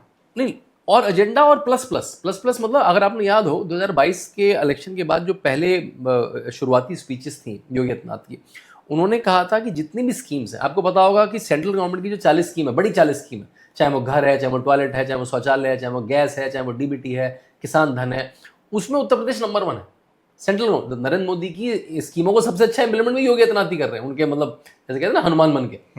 तो योगी आदित्यनाथ का पहला था कि उनको सैचुरेट कर दो। सैचुरेट करना मतलब अगर एक गांव है उसमें 1000 परिवार हैं और आप 800 घरों तक पहुंच गए, वो 200 घर क्यों छूट गए, उन पे भी मतलब बिल्कुल। तो अब सारी स्कीम है, फैमिली आईडी बोल के कॉन्सेप्ट बना है कि पूरी फैमिली पता लग जाएगी कि फैमिली में कौन कौन है। बड़ी सुंदर सुंदर चीजें चल रही है टेक्निकल, कि अगर आपका कास्ट सर्टिफिकेट बन गया तो आपके बच्चे का ऑटोमेटिक कास्ट सर्टिफिकेट बन जाए, क्योंकि भाई प्रूव नहीं करना पड़ेगा उसको, क्योंकि आपका तो बन ही चुका है और आपका वो पुत्र है वो स्टैब्लिश्ड ही है। अगर जैसे आप 60 साल के होंगे तो पेंशन अपने आप आने लगेगी, हर चीज डीबीटी से होने लगेगी, हर चीज आपके मोबाइल से पहुंचने लगेगी, क्योंकि इतने बड़े प्रदेश में आप मैनुअली कुछ नहीं कर सकते, करप्शन नहीं होगा ही होगा।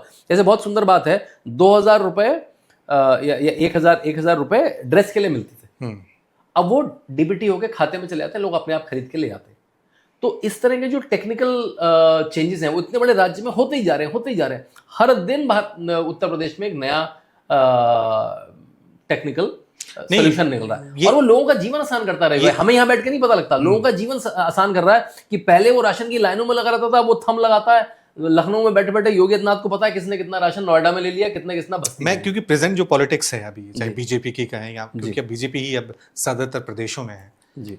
एमपी का मैंने एग्जांपल आपको दिया था शिवराज सिंह चौहान का, वो भी बहुत पॉपुलर थे, उन्होंने महिलाओं के लिए पैसों की अनाउंसमेंट की थी। उसके थोड़े ही पहले वो अपना चुनाव हार भी गए थे, आपको याद है ना? हाँ, तो ये 2018 वाला चुनाव हार भी गए थे। इसी से मेरा सवाल, क्या सेंटर केंद्रीय नेतृत्व ये रिस्क ले सकता है, या ऐसा हो सकता है कि नहीं वो फैसला करे नए सीएम को लेकर, ये हो सकता है और ये हुआ तो क्योंकि आप करीब से जानते हो जी, तो सीएम योगी आदित्यनाथ क्या करेंगे, ये अपने आप में बड़ा सवाल। नहीं देखिए, कभी भी जैसे उन्होंने कहा भी कई इंटरव्यू में कि भाई उनको अगर कोई और जिम्मेदारी पार्टी देगी तो वो जिम्मेदारी ले लेंगे, नहीं तो वो अपने मठ में चले जाएंगे। वो तो एक बहुत बड़े मठ को संभालते ही पहले से। लेकिन इसकी पॉलिटिकल संभावना हम चर्चा के लिए, चटकारे के लिए, तो शाम की गॉसिप के लिए कर सकते हैं कि इसको हटा दे तो क्या, उसको हटा दे तो क्या, ये चला गया तो क्या, ये तो ठीक है शाम नहीं, मैं फैक्ट पे बात कर रहा हूँ, ये बीजेपी कर चुकी है। नहीं कर चुकी है, लेकिन हाँ देखिए वहां पे मैंने आपको फैक्ट बताया कि वहां पे शिवराज सिंह चुनाव हार भी चुके थे। यहाँ पे योगी आदित्यनाथ मुख्यमंत्री का कोई चुनाव नहीं हारे हैं। 2024 तो मुख्यमंत्री का चुनाव नहीं था, उनका चुनाव नहीं था, और जो सारे समीकरण थे वो अगले बाईपोल में ठीक भी हो गए, जो 9 सीट पे बाईपोल हुआ ठीक भी हो गए। तो इसकी कोई संभावना नहीं लगती कि जो पूरे सारे राज्यों में हर रैंकिंग में सबसे चर्चित मुख्यमंत्री है, उसको हटा के भाजपा क्या अचीव कर लेगी। तो और भाजपा ने ऐसे मूर्खता वाले डिसीजन नॉर्मली नहीं लिए। उनका भाजपा की देखिए राजनीति का जो कोर क्या है वो है मेरिट, और वही उसको आगे जिस दिन भाजपा इस मेरिट को छोड़ देगी, जैसे आप पिछले अध्यक्ष देखिए है ना, अभी कौन है, नितिन नवीन 45 साल के व्यक्ति, 5 बार। मैं काउंटर पूछूं, रेखा गुप्ता है, भजन लाल है, क्या मेरिट है? अगर आपको मैं सब पे आता हूँ। रेखा गुप्ता की मेरिट है भाई, विद्यार्थी 20 25 साल की राजनीति है इन लोगों। नितिन नवीन, उसके पहले अध्यक्ष जेपी नड्डा, उसके पहले अमित शाह, उसके पहले राजनाथ सिंह, उसके पहले नितिन गडकरी। ना तो ये एक प्रदेश से आते हैं ना एक जाति के हैं। ये इस वजह से नहीं आए कि इनके पीछे गडकरी लगाया, इनके पीछे शाह लगाया, इनके पीछे नितिन नवीन लगाया, इस लगे जाते इनकी लंबी राजनीति है सबकी। इन्होंने या तो विद्यार्थी परिषद से, युवा मोर्चा से कम कई चुनाव लड़े हैं। इनको चुनाव लड़ना आता है, इनको घूमना फिरना आता है, ये एक कमरे में भी, ये एसी कमरे में डेटा साइंटिस्ट के साथ भी बैठ सकते हैं, सेफोलॉजिस्ट के साथ भी बैठ सकते हैं और एक कार्यकर्ता की मीटिंग ले सकते हैं। आपने देखा चुनाव में आज भी जाके नरेंद्र मोदी कार्यकर्ताओं की बैठक ले लेते हैं। देखा होगा बिहार में वो कार्यकर्ता बूथ में घुस गए थे, उन कार्यकर्ताओं की बैठक, क्योंकि उन्होंने किया है वो। अमित शाह कहते भी मैंने लेही से पोस्टर भी चिपकाए हैं और आज पोस्टर का डिजाइन भी फाइनल कर रहा हूं। तो ये जो रेंज है ना आपकी काम करने की, ये आपको नेता बनवा रही है भाजपा में। और जिस दिन ये पार्टी टूट गई कि नहीं अब तो गुजरात वाले ही बनेंगे, अब तो हिमाचल वाले, नड्डा जी के बाद तो हिमाचल वाले ही बनेंगे, अब तो योगी बनेंगे केवल, अब तो एक्स कास्ट के बनेंगे, तब भाजपा भी उसी ट्रैक में आ जाएगी। तो भाजपा ने मेरे ख्याल से मेरिट को तवज्जो दी है हर जगह, और कास्ट नैरेटिव के अगेंस्ट जाके दी है कि भाई आपने महाराष्ट्र में मराठा, जहां मराठा पॉलिटिक्स है वहां देवेंद्र फडणवीस को बना दिया। आपने कास्ट के अगेंस्ट में जाकर, अब जहां पे पटेल राजनीति है आपने रूपानी को बना दिया। यूपी में जहां पे ओबीसी पॉलिटिक्स है वहां पे आपने एक सन्यासी को मुख्यमंत्री बना दिया। तो ऐसे खट्टर जी को बना दिया आपने। ऐसे भाजपा ने बहुत सारे प्रयोग करे, कुछ उनके प्रयोग चले, कुछ प्रयोग नहीं चले उनके। लेकिन भाजपा जो अगर मेरिट को चेज करती रहेगी इस तरह से और अपने अच्छे नेताओं को ढूंढती रहेगी, तब भाजपा का भविष्य उज्ज्वल है। जिस तरह से मैं बात कर रहा था, हमने नाम लिए है तो रेखा गुप्ता पे सवाल लेने हैं, कई बयान लिए हैं जिसपे कई मीम्स बने, कई कंट्रोवर्सीज हुई। किस तरह से देखते हैं आप इन सब चीजों को? क्योंकि बीजेपी हम कह रही है कि एक नए कार्यकर्ता को, एक आम कार्यकर्ता को हम मौका दे रहे हैं, लेकिन कहीं ना कहीं इनएक्सपीरियंस, अनुभव नहीं होता है, तो वो दिखता भी तो है। नहीं, बिल्कुल दिखता है। और रेखा गुप्ता जी विद्यार्थी परिषद में रही, हाँ, उन्होंने बड़े बड़े रोल रहे विद्यार्थी परिषद में, एक लंबी राजनीति से आती हैं। शायद मेयर भी रही हैं वो, आप ये कह सकते हैं, शायद पहली बार विधायक रही और मुख्यमंत्री बन गई।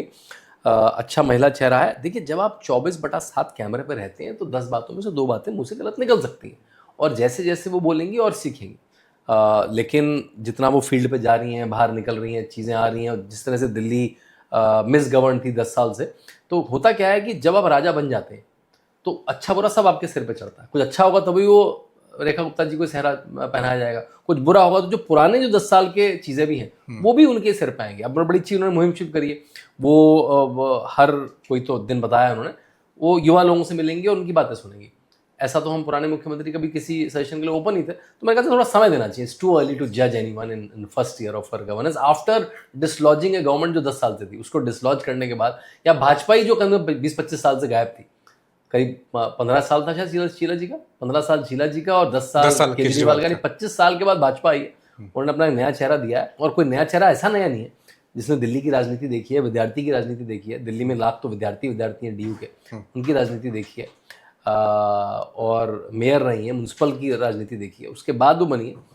तो मेरे ख्याल से उनको और समय देना चाहिए आकलन से पहले। ठीक है, फिर से हम योगी आदित्यनाथ पे लौटते हैं। एक और सवाल जो हमेशा कहा जाता है, और अभी हमने बहुत सारे पॉडकास्ट में सुना भी है, कि योगी आदित्यनाथ की अपनी पॉलिटिक्स है, वो आरएसएस से नहीं जुड़े हैं, उनका अपना वो चला था, वो एमपी बने, अपने गोरख का जो उनका अपना कैडर वोट है वहां से चलते हैं। इसके पीछे क्या सच्चाई? आरएसएस, क्योंकि आपकी बुक में पढ़ा एबीवीपी से तो वो जुड़े हुए थे जी। आरएसएस, देखिए आरएसएस से जुड़ा होने का मतलब क्या है ना, पहले तो ऐसी कोई डेफिनेशन तो है नहीं उसकी कि आपने मतलब तृतीय वर्ष करा हो तब आप आरएसएस से हैं, कि आपने केवल प्रथम वर्ग किया तब आरएसएस से हैं क्या, तो उसकी तो कोई परिभाषा है नहीं।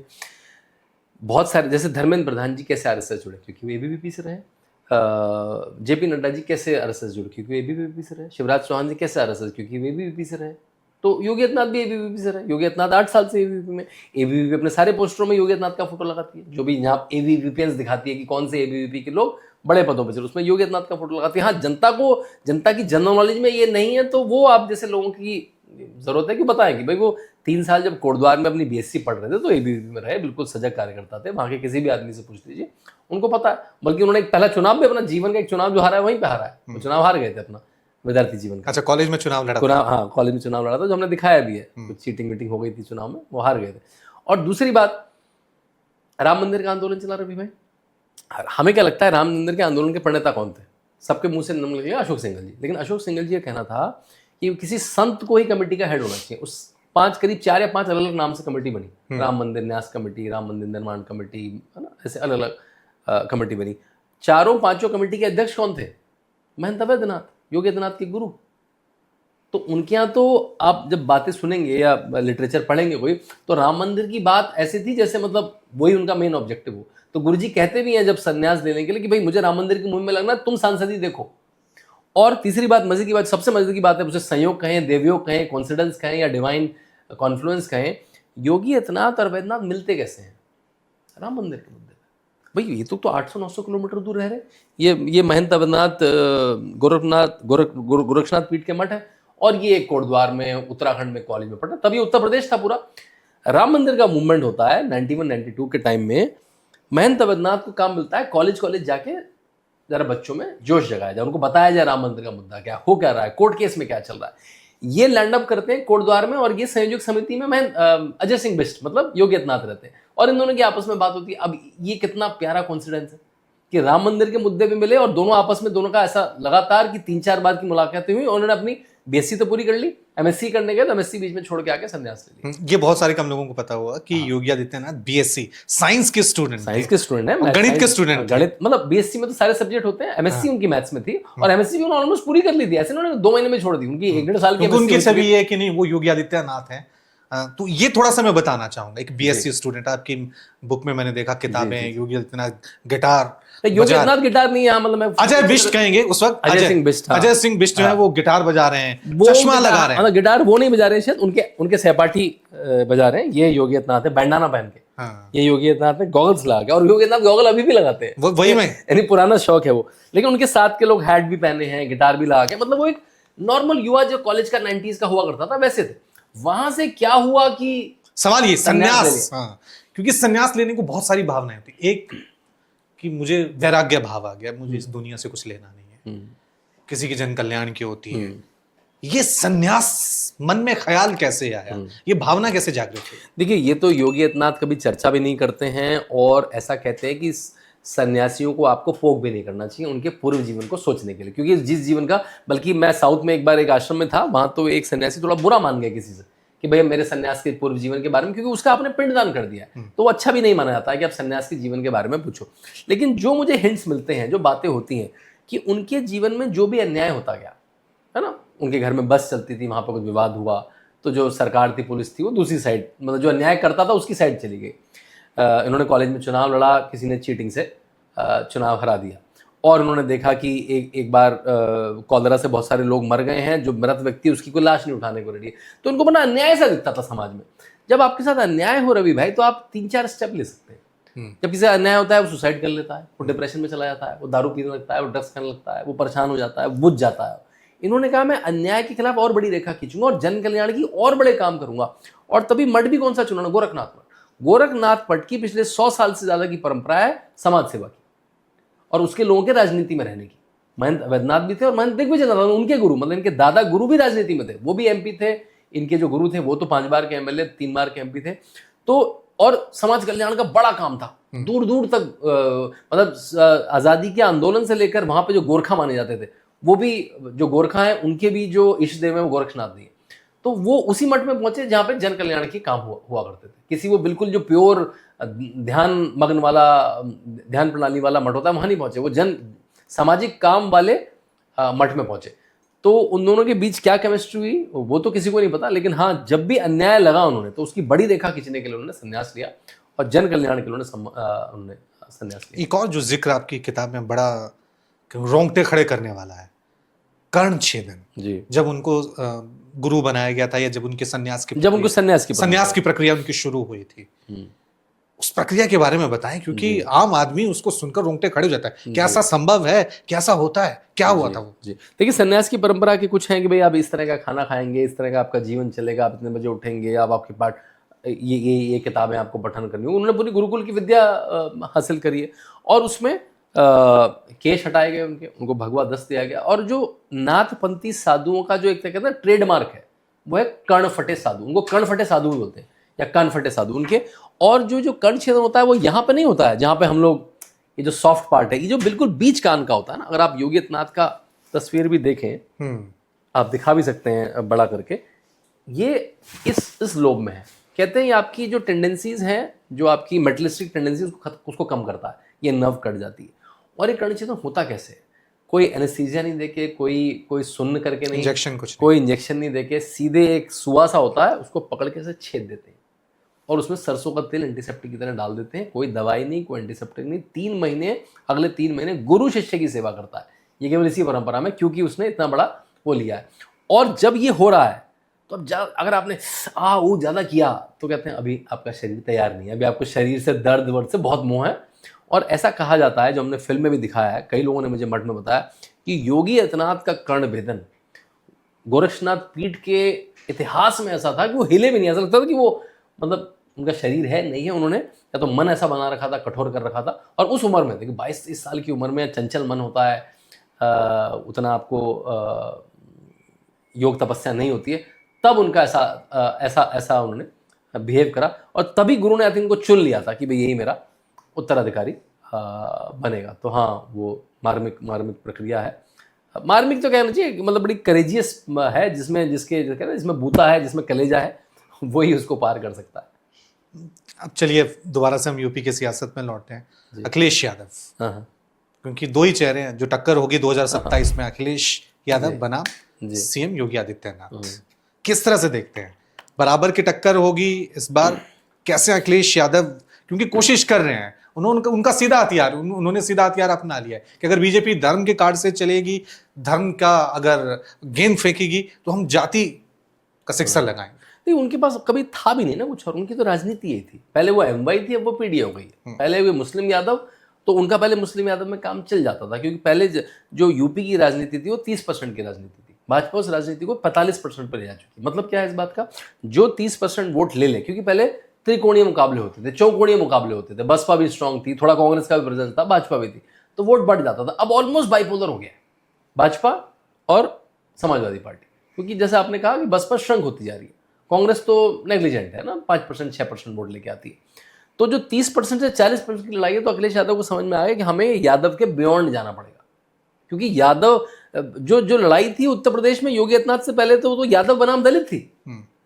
दलित मायावती के साथ थे, यादव अखिलेश यादव मुलायम सिंह यादव के मुस्लिम साथ। और मुस्लिम जिस साइड शिफ्ट हो जाता था उसकी सरकार बन जाती थी। मुस्लिम जिस बार मायावती के साथ चला गया तो मीम, उसे बोलते थे मीम भीम, और यहाँ चला गया तो उसे बोलते थे एमवाई कॉम्बिनेशन, उससे सरकारें बन जाती थी। अब भाजपा ने गेम कर दिया, अब उन्होंने सारी जातियों को अपने साथ मिला लिया। और मिलाया भी कैसे है, उसे धर्म के नाम पे, मतलब लार्जर हिंदू फोल्ड में लिया है, जिसे योगी आदित्यनाथ कहते हैं कटोगे तो बटोगे। और गवर्नेंस पॉलिसी के थ्रू भी आदमी ने अपनी जात भूल दी है। उसने कहा भाई मेरी सड़क अच्छी है ना, मेरे को पानी मिल रहा है ना, मुझे चूल्हा मिल रहा है ना, मुझे गैस मिल रही है ना, मुझे टॉयलेट मिल रहा है ना, तो कुछों को ऐसे लाभार्थी एक नया वोट बैंक बना लिया है। जो योगी आदित्यनाथ का, नरेंद्र मोदी का अपना वोट बैंक है, वो इस वजह से नहीं वोट करता है कि मैं मोदी हूँ, शाह हूँ, ये हूँ, इसलिए वोट करता हूँ, मेरा जीवन सुधर गया।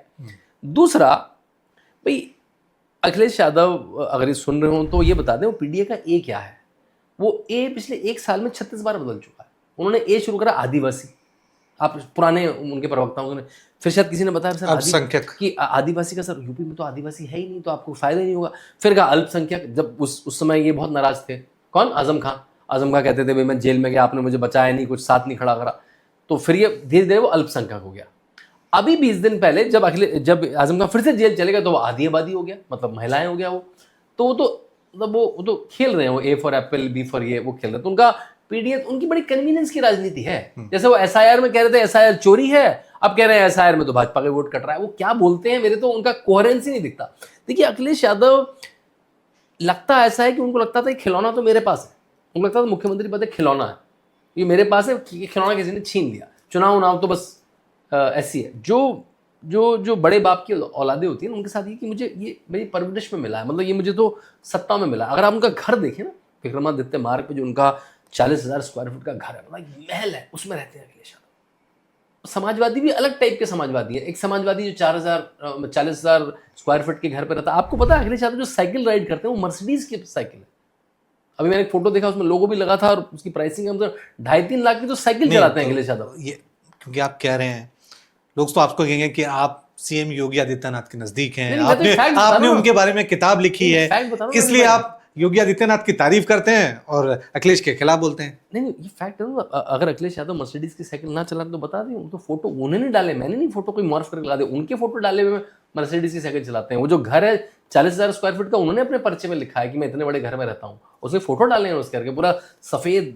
मतलब आप योगी आदित्यनाथ का जो उनकी कुटिया का कमरा देख लीजिए जहाँ वो रहते थे, या जहाँ उनकी माता रहती है वो देख लीजिए। जो आपका स्टूडियो है इतना सा घर वर्सेस उनका घर। जब वो घर छोड़ के गए, जो सरकारी घर था, तो तोड़ फोड़ के चले गए, कहते हैं उन्होंने नल भी निकाल के ले गए, तो लोग उनको टोटी चोर बोलने लगे। तो उनका जो परिवेश है बड़ा अलग सा है, मतलब वो ना तो वो समाजवादी दिखते हैं। क्या आपको लगता है कि इस छवि में बदलाव करना चाहिए मतलब? नहीं बिल्कुल, अगर आप जन नेता हैं, मॉडर्न नेता हैं, तो उस तरह से बिहेव तो करिए, उस तरह से बात तो करिए। मतलब आप कह रहे हैं कि वैक्सीन आई तो भाजपा की वैक्सीन है, आप कह रहे हैं कि क्रोसिन की पोटेंसी भाजपा ने कम कर दी, मतलब अटपटी बातें हैं ना बिल्कुल ही। उनकी बातें तारतम्य नहीं आती। पहले कहते हैं एसआईआर से भाजपा वोट चोरी करना चाह रही है, फिर उसकी 4 दिन बाद कह रहे हैं तो एसआईआर से भाजपा का ही वोट कट रहा है। तो उनकी बातों में तारतम्य नहीं है कुछ, वो कोहेरेंट बातें नहीं करते हैं। अब जैसे पार्लियामेंट में सोचिए, उन्होंने यूपी असेंबली छोड़ दी, बल्कि मेरे हिसाब से अगर मैं उनका सलाहकार होता, मतलब आप यूपी असेंबली में रहिए ना, दिल्ली योगी आदित्यनाथ को फेस करिए। आप योगी आदित्यनाथ को फेस नहीं कर, आप डर के भाग गए पार्लियामेंट। भाई आप सीट छोड़ते, आपने चलो चुनाव लड़ा, सिंबॉलिक चुनाव लड़ा आपने, आप असेंबली नहीं, में पर रहते। इसको कह सकते हैं कि अगर वो लोकसभा चुनाव लड़े और इंडिया अलायंस को ज्यादा सीटें मिली, 40 से ज्यादा, तो आप सीट के वापस आ जाइए ना, ठीक है। वो तो कितने लोग सीट आपने सिंबॉलिक लड़ी, आपका प्रेजेंस दिखाया, वापस आ गए असेंबली में आइए। आपका मेन प्ले क्या है? उनको प्रधानमंत्री बनना है कि मुख्यमंत्री बनना? उनका मेन प्ले तो मुख्यमंत्री है, तो आप विधानसभा में रहिए। आपको याद है योगी आदित्यनाथ और अखिलेश यादव की कितनी सारी बहसें वायरल होती थी जब उन्होंने, योगी आदित्यनाथ ने कहा था माफिया को मिट्टी में मिला दूंगा, अखिलेश सामने बैठे थे। अब गायब है। एक 80 साल के माता प्रसाद पांडे को छोड़ गए वो विधानसभा, बेचारे वो कुछ बोल ही नहीं पाते हैं वहां पे, तो वो तो रण छोड़, ठीक है, चले गए वहां पे। अब वो वहां पे चले गए तो वहां पे कर क्या रहे हैं वो? 30% अटेंडेंस, 40% अटेंडेंस, उसमें डिबेट में 2 डिबेट में participate, 4 question, private member bill तो पता ही नहीं है। ये जब अखिलेश यादव जैसे एक सांसद को भारत सरकार 30 टिकट देती है लखनऊ से उड़ के आने के, तो कर क्या रहे हैं? ना तो वो किसी विरोध में दिखे, धरने में दिखे कि योगी आदित्यनाथ के खिलाफ आज गोरखपुर में, आज बलिया में, आज बस्ती में, आज हम लोग, वो भी नहीं दिख रहे। ट्वीट खेलते रहते हैं और मस्खरी में एक प्रेस कॉन्फ्रेंस करते रहते हैं जिसमें वो जोक मारते रहते हैं।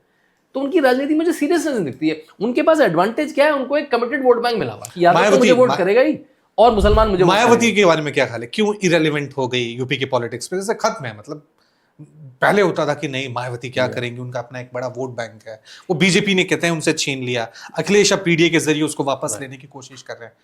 क्या हुआ ऐसा कि मायावती ने एकदम बैकफुट पे चली गई, बिल्कुल ऐसा लगे जैसे बनवास में चली गई? देखिए, इस पे मतलब मैं जो जवाब देता हूँ मेरा अपना एक स्ट्रक्चर है। जो भी कैडर की राजनीति नहीं करता है, कैडर की राजनीति भारत में 2 ही पार्टियां करती हैं, भाजपा और लेफ्ट। इनका एक कैडर है जो जहाँ पे आपकी पार्टी भी नहीं भी, वहां पे भी कुछ चल रहा है उनका ना, जैसे संघ का कुछ अपना चल रहा है, संघ के 40 इंस्टीट्यूशन है, तो ऐसे लेफ्ट का भी कुछ चल रहा है। जो भी कैडर की पार्टी नहीं है वो वंशवादी हो तो ठीक है।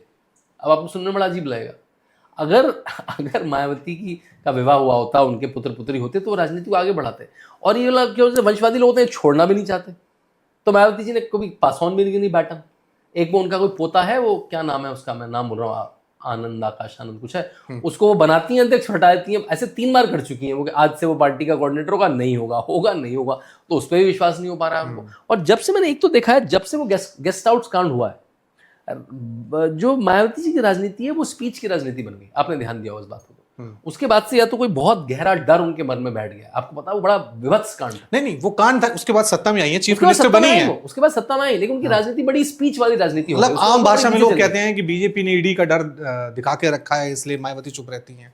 मतलब या तो उन्होंने इतना सारा करप्शन करा है कि उनका ईडी का डर है, मतलब यानी कि ईडी का डर है और डर नहीं है तो वहां मुझे लगता है वो शिथिल पड़ गई, उन्होंने सत्ता भोग ली जितनी इनको भोगनी थी। और उन्होंने, क्योंकि अभी भी रैली करती हैं, अभी आपने देखा हो 1 महीने पहले उन्होंने रैली करी और लाखों लोग आए। आज भी देखिए वोट बैंक है, मतलब आज भी मरी से मरी हालत में 10% वोट ले जाती है। वही कह रहा हूं, वोट बैंक है, उस पार्टी का अस्तित्व है। कैडर नहीं है, सेकंड रंग के लीडर, लेकिन वो एग्जीक्यूशन नहीं दिख रही है, एग्जीक्यूशन के लोग चाहिए, वो महत्वाकांक्षा नहीं दिख रही है। महत्वाकांक्षा भी दिखेगी, लेकिन आपको एग्जीक्यूशन के लोग चाहिए। जो लोग थे वो तो या तो भाजपा में आ गए, वो समाजवादी पार्टी में चले गए। वो आज भी अलग अलग प्रदेशों में 1 सीट 2 सीट जीत जाती, लेकिन वो जो शिथिल पड़ गई, जो बैकफुट पे आ गई, उनके पास जो टीम ना होने के कारण, ना तो उनके परिवार का कोई था, ना उन्होंने किसी बड़े लीडर्स को डेवलप करा अपने साथ। सारी फोकस मायावती पे था। तो ये भी एक जो भी ये क्या कहते हैं परिवार बेस्ड पार्टीज हैं, उसमें क्या होता है, किसी और को चमकने नहीं दिया जाता। जैसी कोई चमकता है उसको हटा देते हैं, उसको डाउन कर देते हैं। ये आपको राहुल गांधी के साथ भी है, कांग्रेस में भी है। भाई कांग्रेस में अगर आप मान लिया रवि जी, मैं कल को आपको HR मैनेजर बना दूं कांग्रेस का, तो आपको मैं कौन हेड होगा, किसके नाम पे चुनाव, तो आपको अक्कड़ बक्कड़ बम्बे बोस, जहां पे उंगली रुक गई राहुल गांधी, सोनिया गांधी, प्रियंका गांधी, राहुल गांधी, सोनिया, और कोई तरीका ही नहीं है।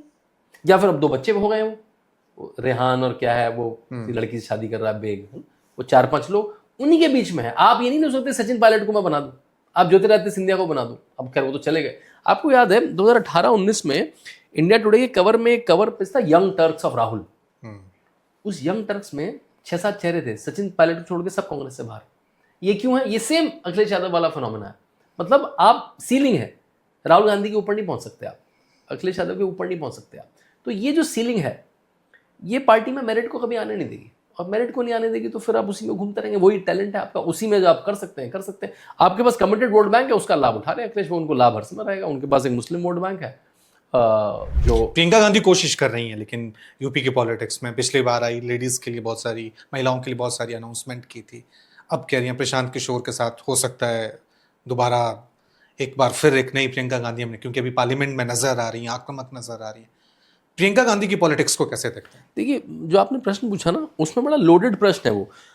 हमने राहुल गांधी प्रियंका गांधी के लिए बाहर इतना नीचे कर दिया ना, इतना नीचे, मतलब आपका ये धरातल छूना पड़ेगा कि उन्होंने पार्लियामेंट में बोल दिया तो इसी की चर्चा है। पार्लियामेंट में तो बोलना ही है भैया, और आपको पार्लियामेंट में भेजा क्यों है? राहुल गांधी थोड़ा चल दिया, राहुल गांधी सड़कों पे, अरे और नेता को और करना क्या भाई? ये तो सारे नेता करके छोड़ बटे।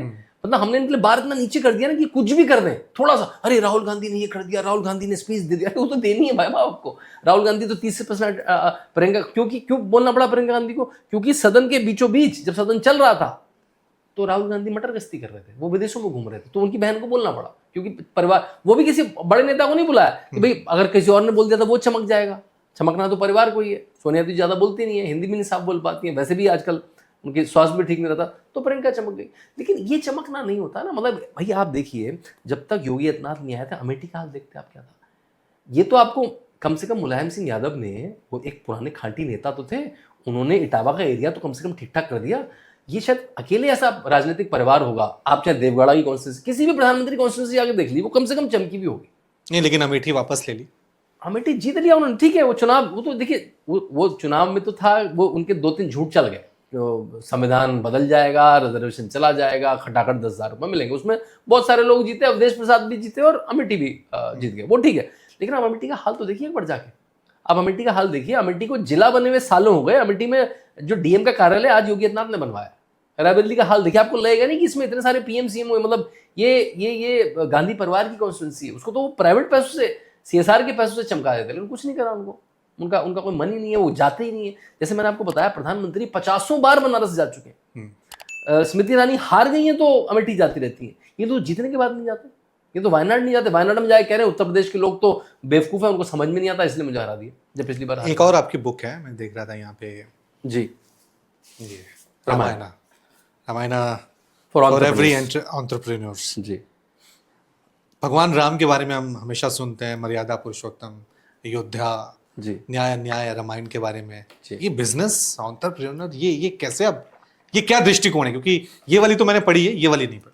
जी, तो बिल्कुल नई किताब है मेरी। रामायण पे कई किताबें हैं, एक है रामायण फॉर एवरी चाइल्ड, एक है रामायण फॉर फैमिलीज, बल्कि मैं रामायण फॉर पॉलिटिशियंस भी लिखने का मन है मेरा, इसके बाद लिखूंगा शायद। ये रामायण फॉर एंटरप्रेन्योर्स। मेरे ख्याल से रामायण, जो वाल्मीकि रामायण है, वो 24,000 श्लोकों का एक ऐसा ज्ञानपीठ है कि जिसमें आप जिस क्वेरी से हाथ डालेंगे वही मिल जाएगा। जैसे चैट जीपीटी होता है ना, चैट जीपीटी में आप जो क्वेरी पूछे वो देता है आपको, ये भी वही है। अगर आप इसको गवर्नेंस की दृष्टि से देखेंगे तो आपको रामराज लौट के मिलेगा। अगर आपको रिश्तों की दृष्टि से देखेंगे तो आपको एक आइडियल पुरुष, एक आइडियल पति, एक आइडियल पत्नी, का आइडियल सखा कैसा होना चाहिए वो मिलेगा।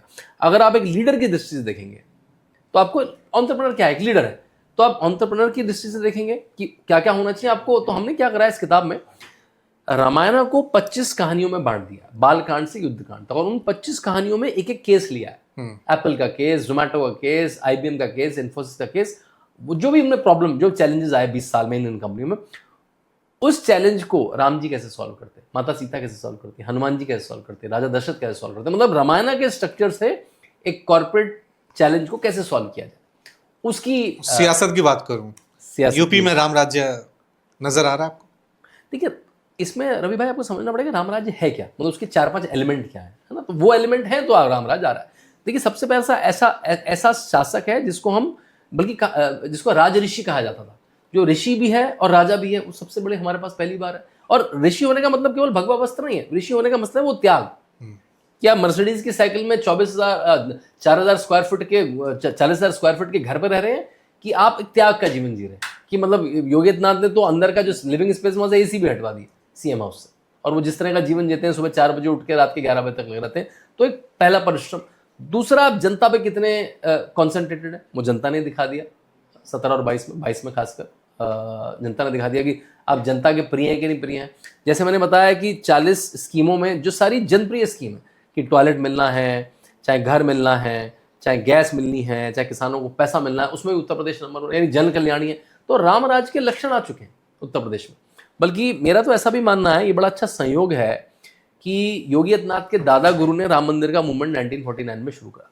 योगी आदित्यनाथ के जो गुरु थे वो राम मंदिर की सारी कमेटी के हेड रहे, और जब आज मंदिर बना तो योगी आदित्यनाथ चीफ मिनिस्टर है। उधर अगर प्रधानमंत्री को देख लीजिए, जब लाल कृष्ण आडवाणी ने अपनी यात्रा शुरू करी तो पूरी यात्रा को नरेंद्र मोदी मैनेज कर रहे थे। तो मैं कहा से भगवान राम भी राम राज्य के लक्षणों का इंतजार कर रहे थे जब वो स्थापित हो, जब प्रधानमंत्री नरेंद्र मोदी जैसा कोई सेंटर में बैठा और योगी आदित्यनाथ जैसा कोई उत्तर प्रदेश में। ठीक है, ये सबके अपने अपने दृष्टिकोण है, लेकिन मैंने आपको लॉजिक से बताया, एक छवि योगी आदित्यनाथ की है कि वो प्रो हिंदू है, वो एक संप्रदाय मुस्लिमों को बिल्कुल पसंद नहीं करते।